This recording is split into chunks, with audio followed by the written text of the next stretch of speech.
நீ முதல்ல உங்க அண்ணனுக்கு போன போடு போடு. டேய் இந்த நேரத்துலயா? டைம் என்னன்னு தெரியுமா? இல்லை மணி பாக்குற விஷயமா இது. முதல்ல போன போடல அவனுக்கு. போன போட்டு முதல்ல அங்க ஏதாச்சும் பொட்டலம் கட்டில யாராச்சும் கொடுத்தாவளா, அதை மறந்து யாராச்சும் வாங்கி வச்சிருக்காங்களான்னு முதல்ல கேளு.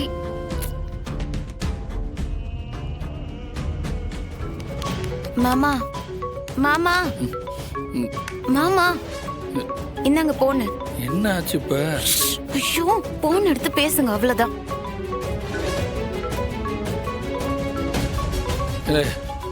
இவன் என்னல நைட்ல அவன் உறங்க மாட்டானா? இப்பதானே இவனுக்காக டீட்டெயில்ஸ் எல்லாம் வாங்கி அமிச்சா, இப்போ மறுபடியும் அடிச்சுக்கிட்டே இருக்கான். இந்தா எடுத்து பேசுங்க மாமா. இல்ல பேசுனா உறக்கம் கட்டுறோம். எதுவா இருந்தாலும் காலையில பேசிக்கலாம், நீ வை. ஐயோ மாமா, அண்ணனுக்கு என்ன அவசரமோ என்னவோ, இந்தாங்க பேசுங்க மாமா. சொன்னா கேப்பியா இல்லையா? போன வை, ஒழுங்கு மரியாதை படு படு. இன்றே டவுன்லோட் செய்து உங்கள் ஃபேவரட் ஷோக்களை என்ஜாய் பண்ணுங்க.